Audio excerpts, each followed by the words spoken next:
It was also surprising for me that not more studies have been done. And I think a lot of people are investing a lot of time and research to do this kind of research, but it also requires a lot of collaboration and multidisciplinarity.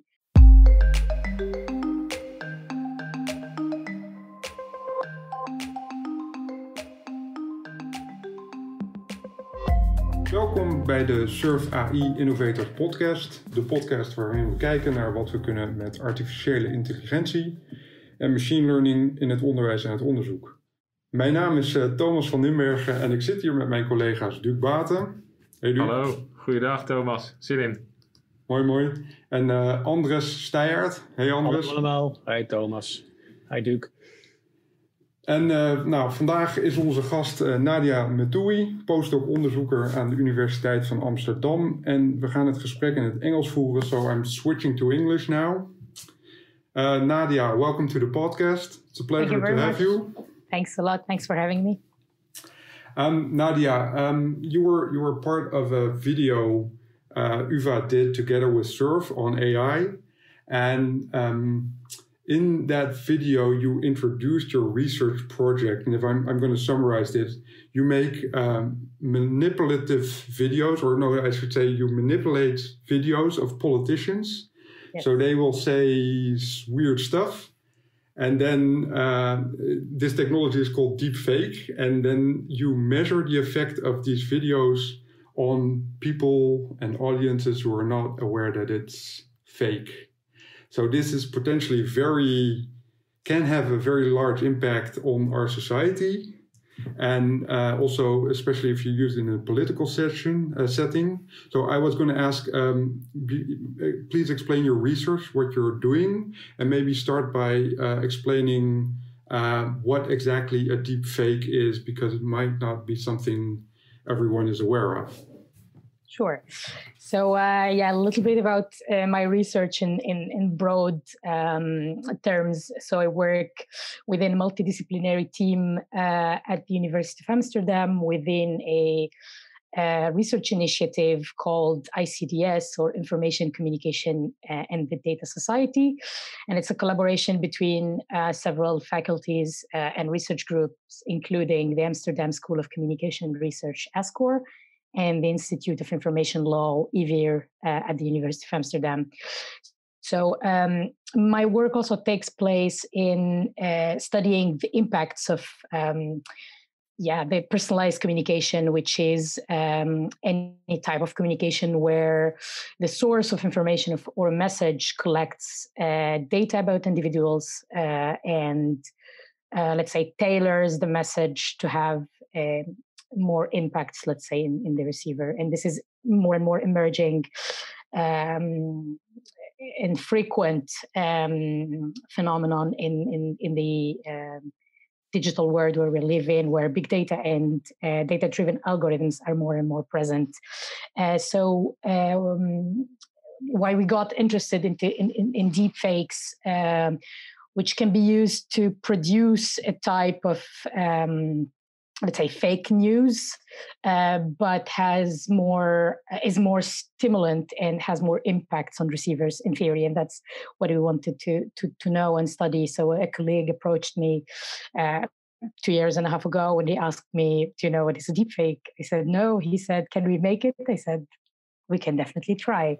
So you make deepfakes just to. Yes, I made one, and we are planning to make more.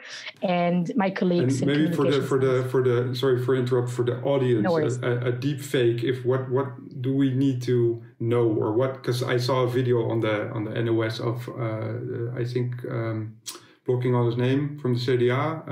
Yes. Sibrand Buma. Yes, exactly. And he was saying stuff. So maybe you can explain a bit what exactly that is and what you do with that. Absolutely. So on the question, what is a deepfake?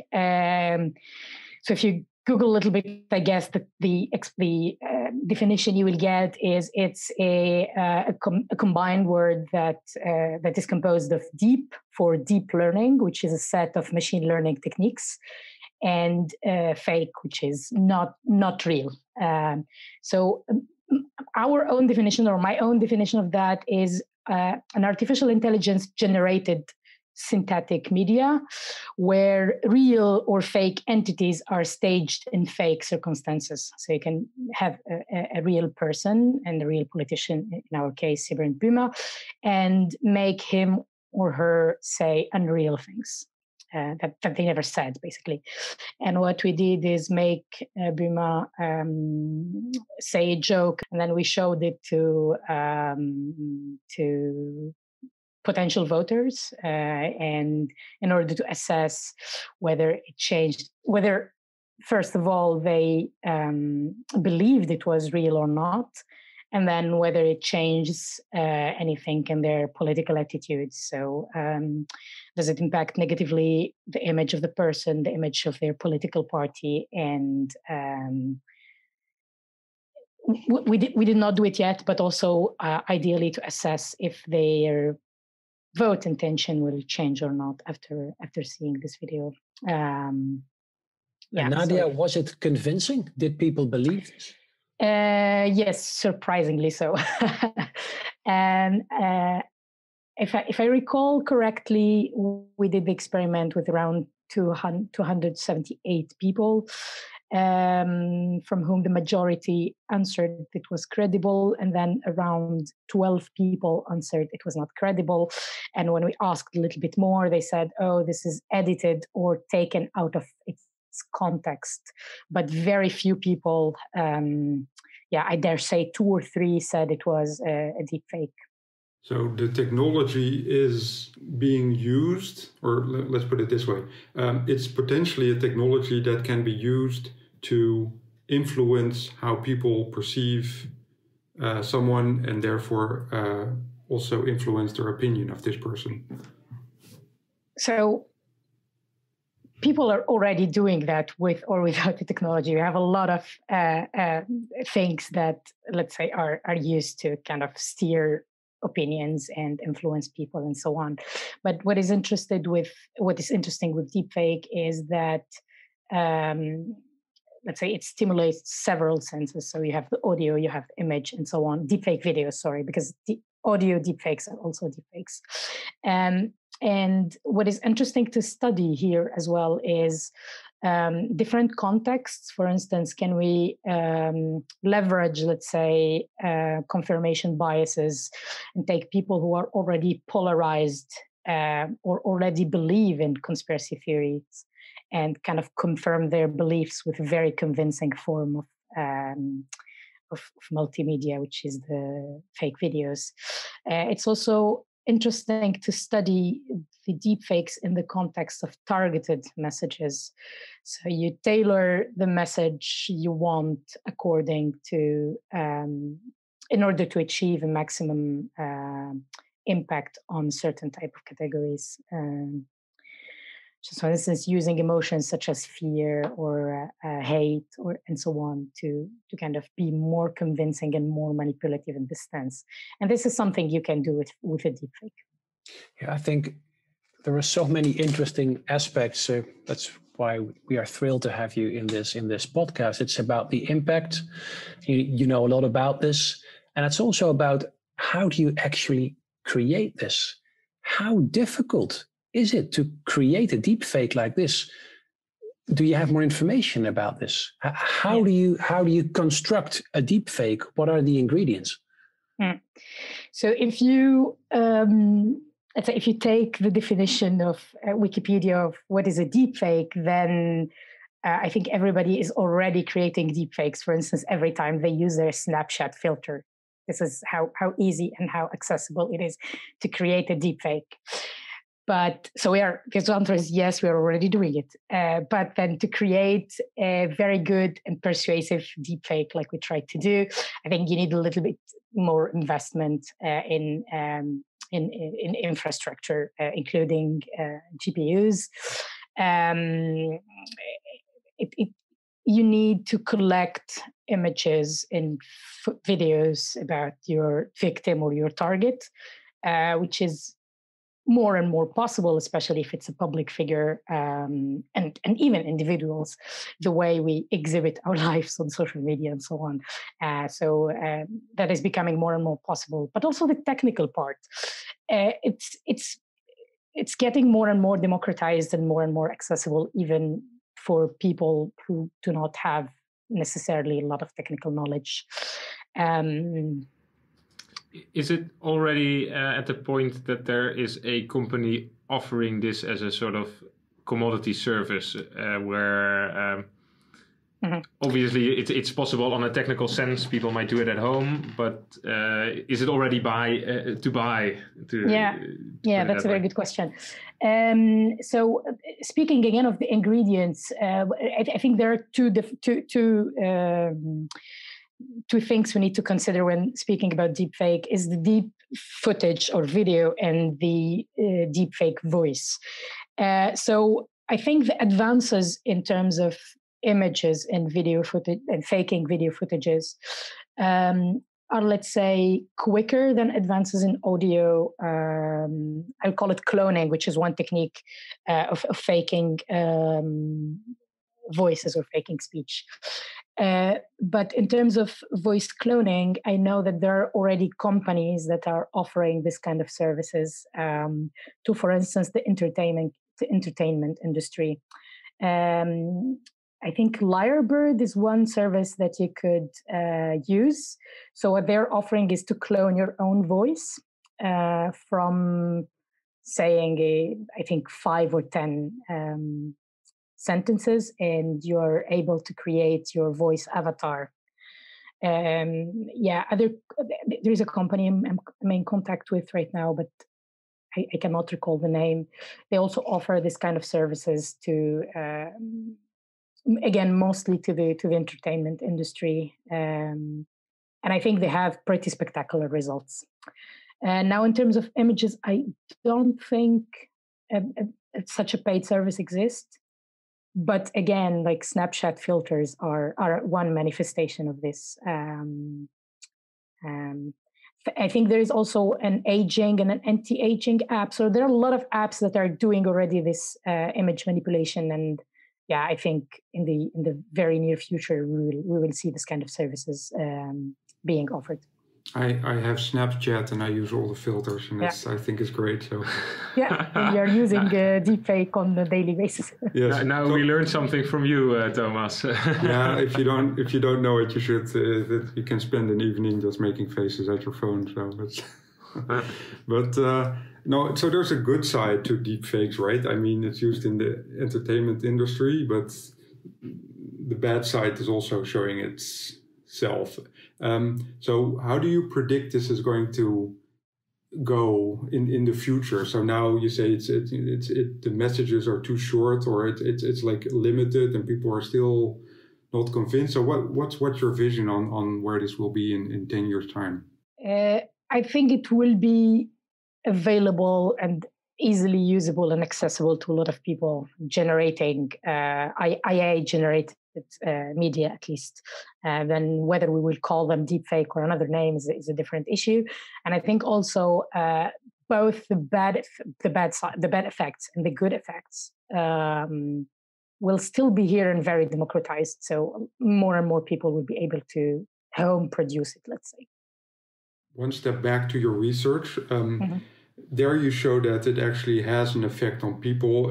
You said it was not that pronounced, I think, when I looked at your paper or at the paper your group did. We cannot be conclusive yet. But it is getting, I mean, there were differences, and it's going in a certain direction.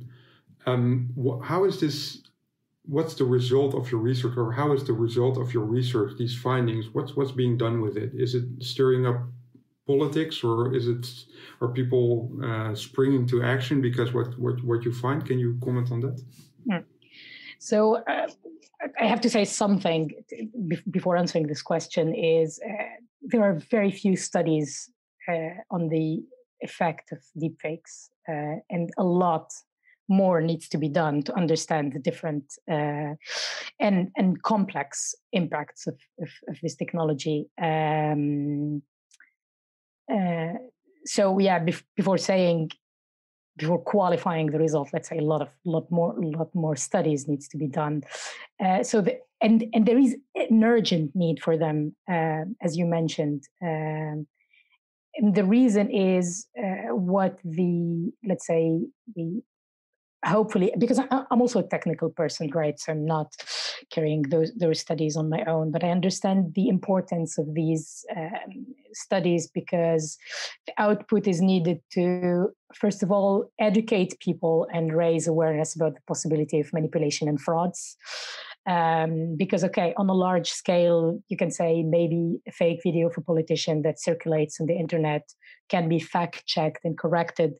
However, a person calling you on the phone with a fake voice of your spouse, or of your kids, asking you about something private, or where are the keys of the house, or a credit card number and a PIN, and so on, might also be one of the problems that will occur in the future and threaten our security and safety.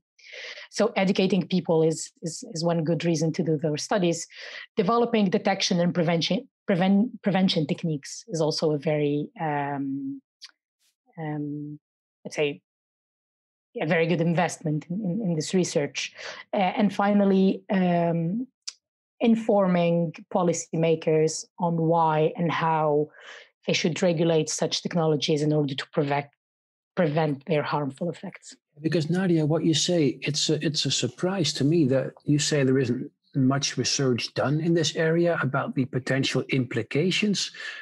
The implications can be huge. Yes. I mean, what to believe if anything you see on the television can be manipulated? If you see a politician speaking, it's... Absolutely. There is a huge risk of both creating cynicism and distrust in society, in addition to all the other harms that we mentioned. It was also surprising for me that not more studies have been done. And I think a lot of people are investing a lot of time and research to do this kind of research, but it also requires a lot of collaboration and multidisciplinarity, which is something we had within ICDS.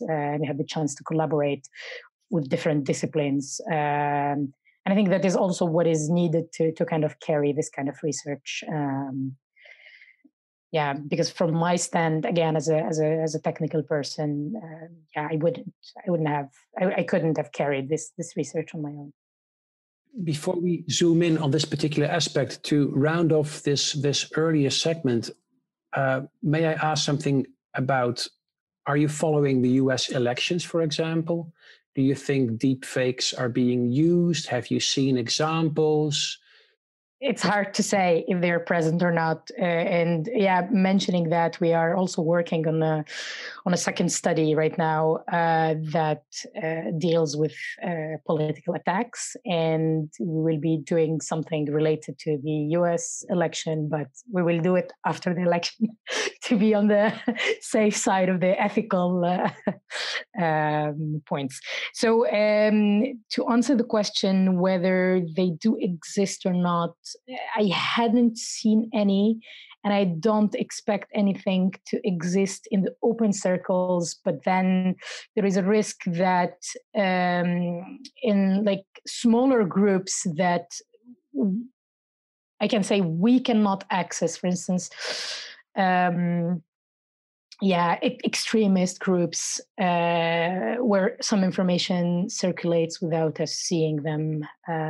I think the term for that, a researcher colleague of mine calls it the fringe bubbles, where people who have the same, let's say, extreme ideologies communicate between themselves, and this is not often visible to everyone else. But I wouldn't expect, deepfakes to be circulating in the open web, let's say. Unless they are funny ones. And these also have impacts, and these also needs to be studied, but it's not as straightforward as an attack deepfake. Yes, because the ones that we have seen, it is like pre-recorded videos that are kind of mashed up. You take two videos and you kind of edit them together. And there was one about Joe Biden that he apparently fell asleep during an interview, and it was a mashup of different segments put together. It was not a deep fake. Yeah. Well, I mean, Andres, in that regard, you see similar things happening in the Dutch political debate as well, with let's call them unnamed political parties editing videos from the Tweede Kamer debates. So what I think is interesting is the difference when it's a deep fake versus just editing. Yeah, no, I agree. These are also manipulative videos, and they are maybe as harmful as a deepfake. But to stick to the technical definition, I wouldn't qualify them as deepfakes. But we might. I don't know. We might see them. They are possible, and again, right now, if you invest enough, I guess, money and effort, you could produce them. But I haven't. But apparently seen yeah, and apparently this is not the case then, that people do not have these tools readily available at their disposal, that it's easy for them to use them.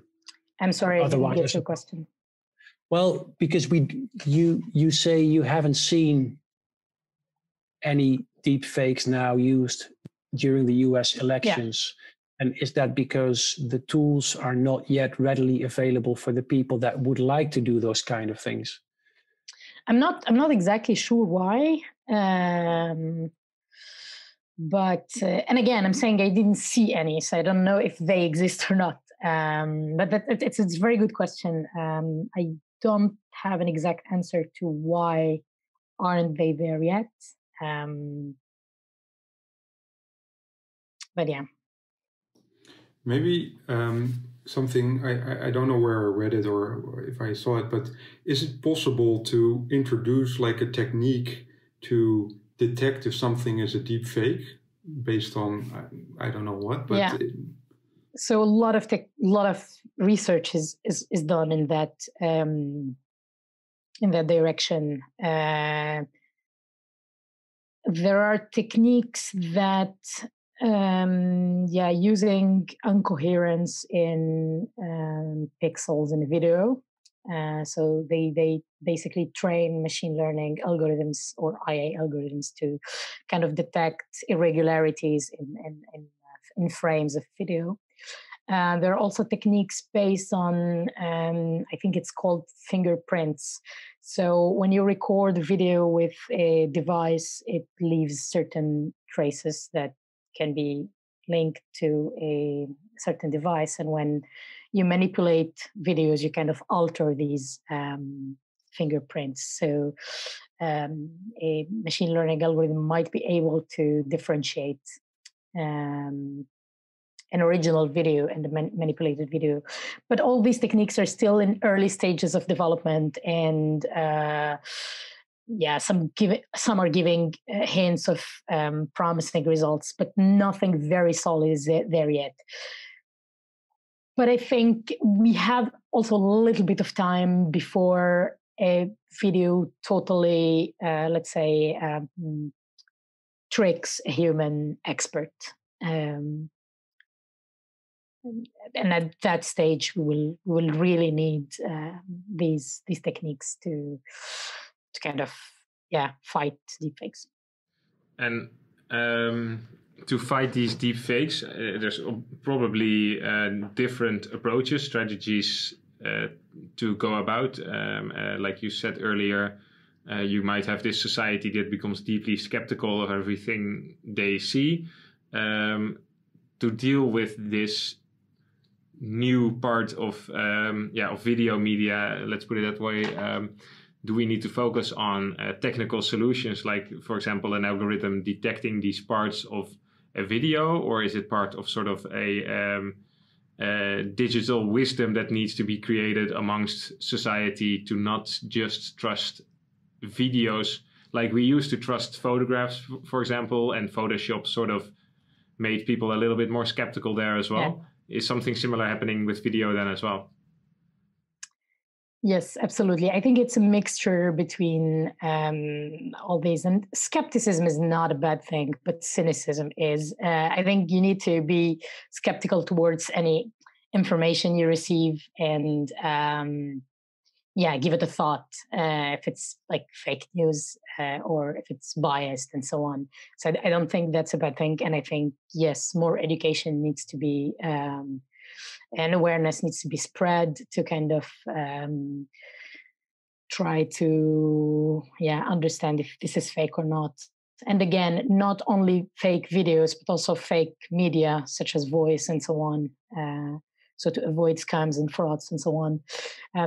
But also it's a responsibility of, I guess, the media, civil society, but also policymakers and so on. And us as academics and scientists to kind of give tools and frameworks to kind of try to mitigate the bad effects of these technologies, but also re-establish a little bit of trust, because trust is needed in a functional society in general. Yeah. And I can imagine, like you said, the fact that a phone call can be faked as well might really bring phishing to a next level. I mean, the emails are starting to get more and more convincing. How about your boss giving you a call to do X or Y?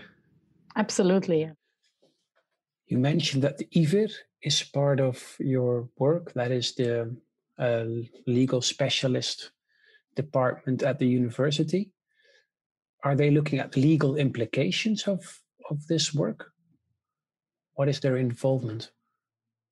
So right now we are still at an early stage that we kind of need to give them input on in which contexts these deepfakes are harmful, because always in the legal arena and legal scholars are dealing with way more complex, let's say, issues than say a computer scientist, in a sense where censorship and issuing any regulation, trying to regulate media, you can easily fall into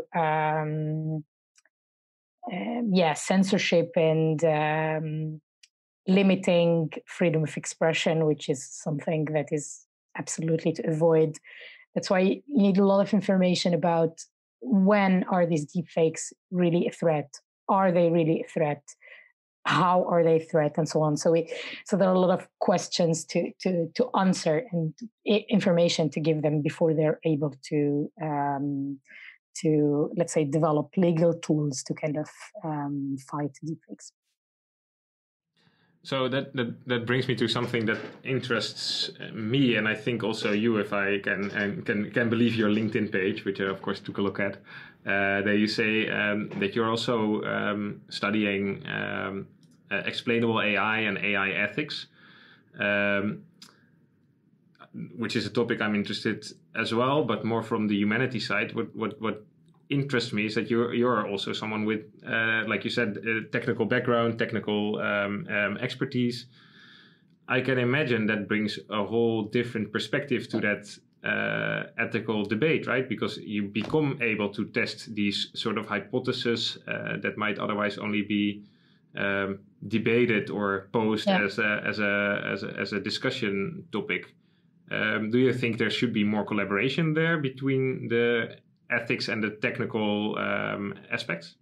Absolutely. I think, I'm very happy about the state of things, and I would say in the Netherlands, but specifically also in the University of Amsterdam, where a lot of such collaborations are encouraged, and it doesn't come without challenges and difficulties. I remember when I started working here with a multidisciplinary team, we would sit on a table and talk about the same thing using different words, or use different terminology to speak about the different things. So it was a lot of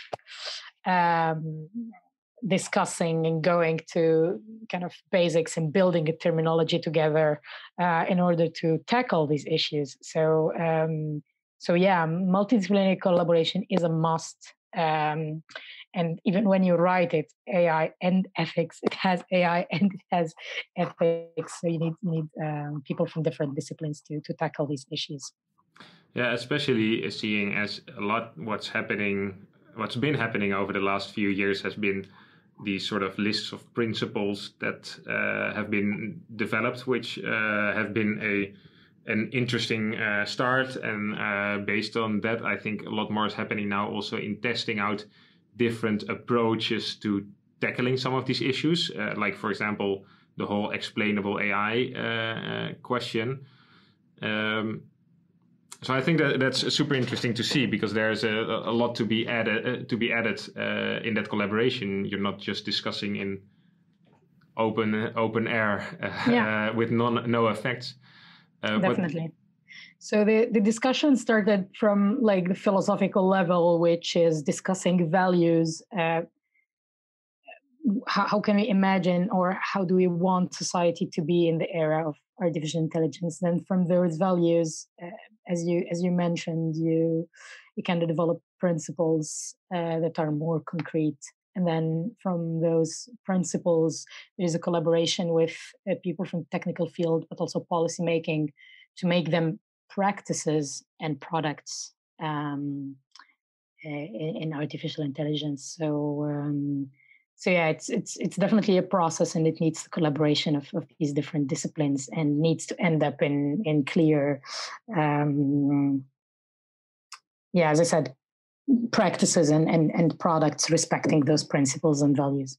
It's also something that I think it needs to iteratively develop, right? I mean, sometimes you talk about this idea of an ethicist as a designer as well, actively participating in this process instead of just being on the sideline posing principles for someone else to solve.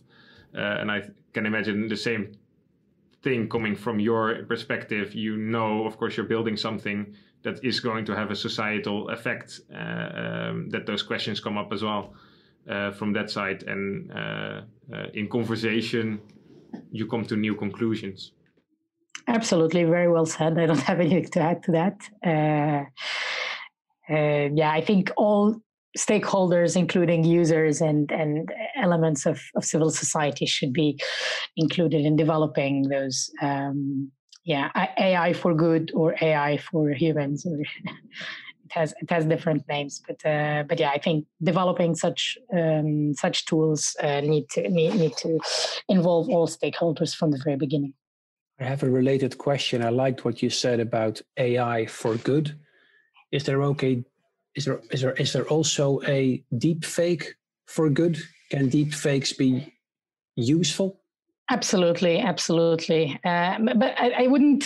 You can call them deepfake. It's not a problem, because the word fake is a little bit a pejorative word. But both deepfakes and technologies used in deepfakes can be used to do a lot of good. I started saying a little bit about the art and entertainment industry, filming, gaming, and so on. So it offers limitless possibilities in terms of visual effects, but also safety to, for instance, stunt doubles and so on. I don't know if you know the movie Gemini Man, Will Smith playing this movie. And so this was not using AI. It was a visual effect that made Will Smith play himself 20 years ago. But it had a very high cost. So using deepfakes there can lower the costs of production and make it accessible to other artists who maybe do experimental movies and don't have the same budget. It can also be used in digital memory and history conservation. So recoloring old photos to give them more, to kind of project more in that era of time, or restoring photos with a high fidelity. Deepfake techniques can do that. But also creating media products that will bring culture closer to, for instance, kids and education and so on. For instance, if you see, I don't know, you converse with the Mona Lisa, or you converse with Einstein, or you converse with these let's say, historic figures, it has more educational impact on kids than just reading history as a boring subject. It can also be used in healthcare and mental health. Assisting people at home might be more friendly if they have a voice they know. This is of course very debatable and needs a lot of studying before saying this is a sound technique, but I'm saying it opens possibility in that sense. It could help with disability, for instance, recovering a voice of people who had impairities and kind of lost the ability to speak in loud volume, so you can allow them to recover their voices. Reading aids, and AI itself, the techniques used in deepfake can be used to do what we call data augmentation, which is, in simple words, is creating data sets to train models when data is not present enough. For instance, techniques used in deepfake are able to create realistic faces of human that do not exist, and we can use this to, for instance, train a face recognition module. And other kind of data can also be created through these techniques, including in medical imagery, if I'm not mistaken. Also creating simulation scenarios in different fields. I don't know, footage of an accident, I would say, or of a robbery. You can create simulation scenarios using these techniques. And these are only a few examples. I can go on and on. Make it a 2-hour podcast, and we have more than enough. Super interesting. I think you listed a long list of super interesting possibilities. It also relates a bit, I think, to a project that we interviewed our colleague Valerio about in the second podcast, where they try to simulate these CT scan data from patients and augment the data maybe, or make it a higher resolution. What did come up in my mind as you were explaining all these different possibilities of the technology behind deepfake to be used to make, for example, these old school avatars from people from history and that kind of stuff, is that it's a new way to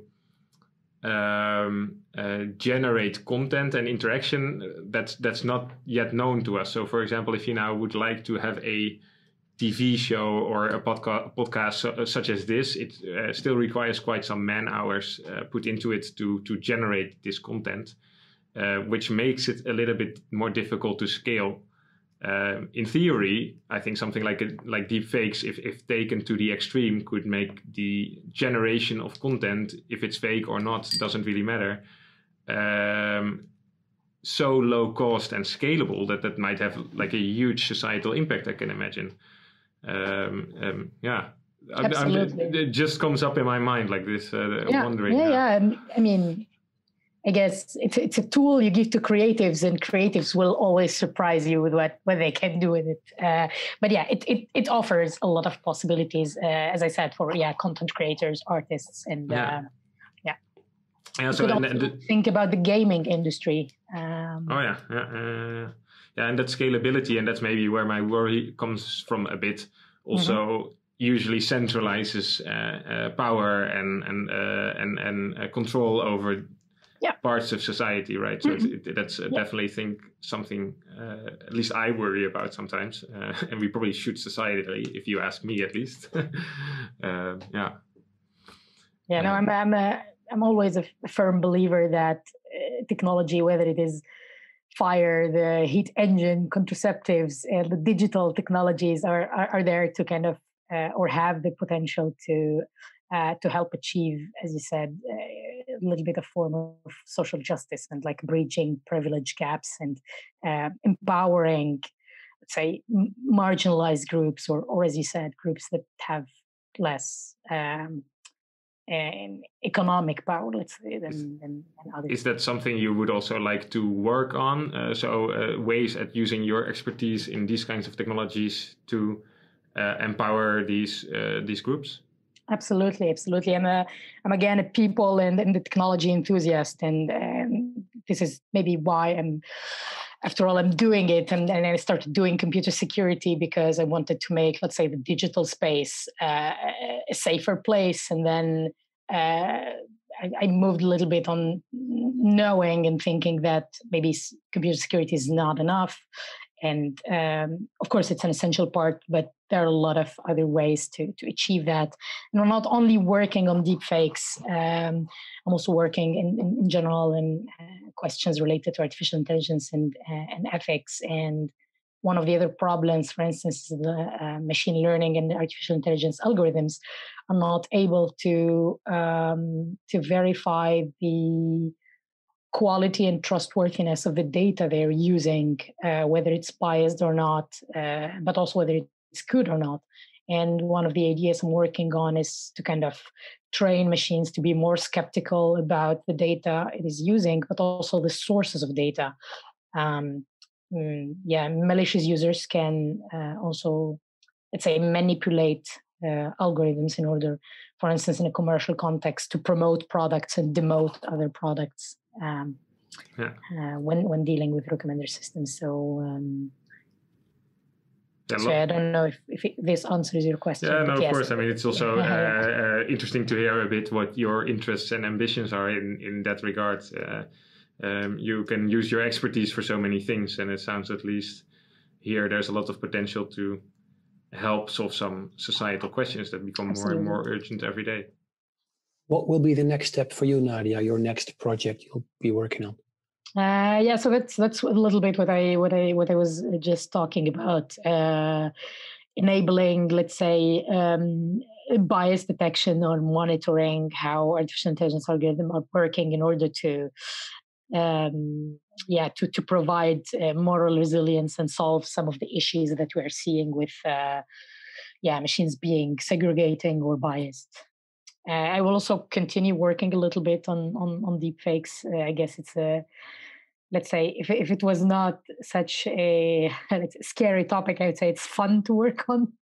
So we have two experiments that we're trying to build. One in the context of political attacks, and the other one in the context of hate speech.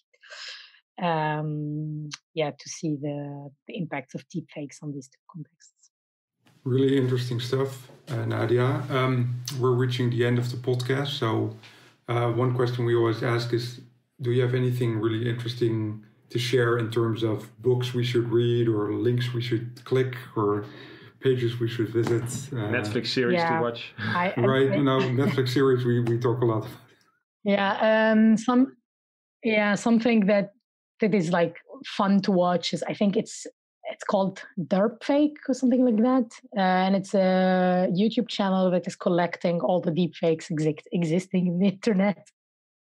And if you go there, you can see very fun or funny deepfakes, but it's not a very serious. Sounds good. Excellent. If anyone still wonders what a deepfake is, then they should look at the DARPA fake. And we can share the link in the description of the podcast, and everybody can click on it and have at least 5 minutes of fun. In this cruel world. In this cruel world. I think this was really good. I'm looking at Anders and Duke if there are any closing questions or. Very, very interesting. Thank you very much. I was already looking at that Lyrebird that you mentioned earlier, and also the Deepfake. I'm checking out YouTube right away. There are indeed a lot of very interesting deepfake videos that are also quite funny on YouTube. So it's nice to have some material that we can reference to our listeners. Very, very, very interesting stuff. Yeah, I agree as well. Super interesting to talk to you, Nadia. I think you do very interesting research, also combining the technical and the ethical really, for me, hits the spot. So really looking forward to what more will come from you in the future. And thank you as well for doing this podcast. I think it's very interesting to kind of make the information available and educate the public about different questions related to AI and technology. So that's also a cool project. And I wish you best of luck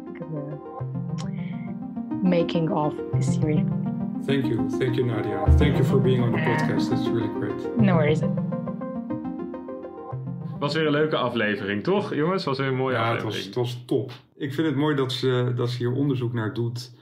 En ook gewoon het op een hele wetenschappelijke manier benadert. Om te kijken van oké, we hebben 2 groepen. En hoe reageren die op die video's? Dan gewoon eens even kijken wat het effect is.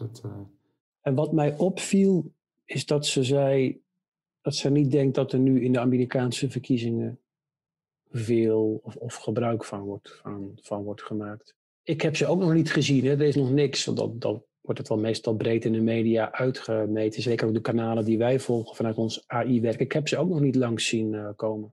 Ik heb ze inderdaad niet echt gezien. Ja, ik vind het ook niet zo heel vreemd. Opvallend. Ik denk dat wat zij zei van... Het kan best zijn dat soort dingen in de niches wel de ronde gaan. Ja. En ja, zeker als je nu kijkt naar de Amerikaanse verkiezingen, hoe niet ze deepfake op dat moment. Hè? Nee, precies. Het is daar al zo uit de verband getrokken. Daar zeg je wat, Duke. Je hebt eigenlijk een deepfake nodig om het gewoon een beetje een geciviliseerd debat te laten zijn in plaats van... Ja. Dat zei je, Thomas. Geweldig. Precies, het is al een grote, noem het een comedy, noem het een tragedie. Ik kan het niet beter doen. Ja. Truth is stranger than fiction. Hè? Precies. De computer kan dit niet beter doen dan het nu plaatsvindt. Zeg maar. Ja. Maar ik denk dat wel Nadia en wij ons daar terecht een beetje zorgen om maken. Je ziet wel de potentie hiervan in. Als je kijkt wat voor een low quality fake news nu al de ronde gaat en geloofd wordt. Ja, hoe gaan we als maatschappij om met waarheid, verschillende perspectieven? We zijn er niet eens helemaal aan toegekomen, maar ik was ook wel benieuwd hoe dit relateert aan onderzoek wat ze ook wel doen naar fotografie bijvoorbeeld. En gewoon al videobeelden van situaties in oorlogsgebieden waar je ziet dat een oorlogsfotograaf vanuit een bepaalde hoek een foto maakt. En als je daar dan weer een foto van ziet, dan zie je hoe enorm geframed dat beeld al is. Dat framen, dat wordt nu nog verder uit het verband getrokken, om het zo maar te zeggen. Ja, het is heel krachtig. Ik vind het wel iets... Ja, het is wel iets... Het geeft mij wel een zorg, denk ik. Zeker als je van die dingen zoals... ik weet niet of jullie die documentaire The Merchants of Doubt kennen. Dat gaat over Netflix. De invloed die wetenschappers, bepaalde... Ja, kan je het wetenschappers noemen... mensen met een wetenschappelijk vocabulaire ingehuurd werden door grote partijen om bijvoorbeeld te lobbyen voor de suikerindustrie, de tabaksindustrie, de olieindustrie. Ja, misschien zouden die ook wel helemaal niet schuwen voor dit soort technologieën. Ja, ik ben wel benieuwd. Wat mij eigenlijk het meeste bang maakt, misschien is dat wel het goede woord. Dat je natuurlijk, dat zijn we. Maar waar jij begon over phishing e-mails en wat er met de phishing e-mails is gebeurd, dat ging eerst van heel, die zag meteen, dit is phishing, tot steeds geraffineerder en op een gegeven moment heb je inderdaad niet eens meer in de gaten omdat het zo slim is. Ik denk op het moment dat mensen dit soort technieken gaan gebruiken en doorkrijgen wat je ermee kan doen, bijvoorbeeld dat telefoontje wat je kan doen met iemands stem, dat is natuurlijk ontzettend impactvol dat kan heel impactvol zijn en best wel scary, eerlijk gezegd. En interessant dat Nadia zei dat de technologie rondom video verder is dan audio. Terwijl met zo'n voorbeeld wat jij nou aangeeft, Thomas, wat je ermee kan doen, dat is enorm. Als je iemand zijn stem na kan bootsen, zeker als je het in real time kan, als je een conversatie kan hebben. Nou, genoeg stof tot nadenken, denk ik. Ook een mooi moment om af te ronden. Voor de mensen die aan het luisteren zijn. Heb je vragen of ideeën of goede suggesties voor de volgende gasten? Dan kan je ons natuurlijk mailen op ai-info@surf.nl of Surf zit ook op Twitter. Dus als je daar een berichtje achterlaat, dan pakken we het ook op. Dankjewel voor het luisteren en tot de volgende keer.